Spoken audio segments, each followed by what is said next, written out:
দোস্ত পকেট মকেট একবারে খালি, কিছু ধান্দা করা দরকার। হ্যাঁ দোস্ত, আমার পকেট একদম খালি।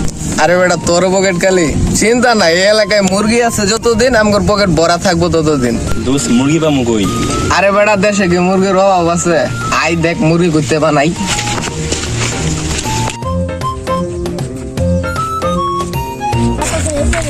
দোস্ত ওই দেখ মুরগি পাইছি।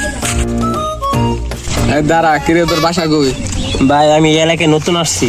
এই এলাকায় নতুন আহে যারা, আমার তো বন্ধু হয় তারা। ভাই আপনার একারা? আব্বে হালা আম করে চিনো না? আমরা হচ্ছি ডিবি, তোমার নিচে দিমু জিবি। আপনার কোন এলাকার ডিবি? আপনার আইডি কার্ডটা দেন তো, দেখি আপনার ছবি। আব্বে হালাই তুই আমার কাছে আইডি কার্ড দেখবার চাস? তোর সাহস দেখে তো আমি ব্যাক করে হয়ে গেলাম গা। যা আছে সব বার কর। না হলে এমন মামলায় তুমি বইরা সারা জীবন জেলে কানবি পইরা। দোস্ত এক মিলে করলে হতে দেরি, আইনটা তো তুইব তাড়াতাড়ি। আমার চোখের মধ্যে পেক দেয়া হালকা পাতলা চেক দেয়া ছাইরা দে।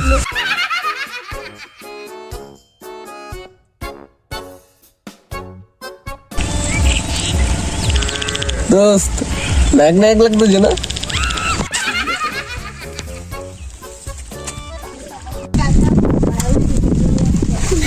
যা আছে সব দে।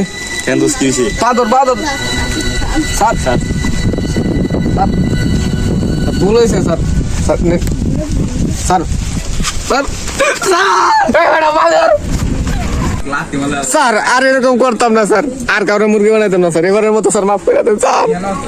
এই উঠ, শুধাও শুধাও। তখন যেন এই এলাকায় আর কোনো সময় না দিই, সুজা পিছে থেকে তাকালে তোর জায়গা থাকতো না, সুজা তোর দিবি, সুজা পিছে তাকালে জায়গা থাকতো একটা।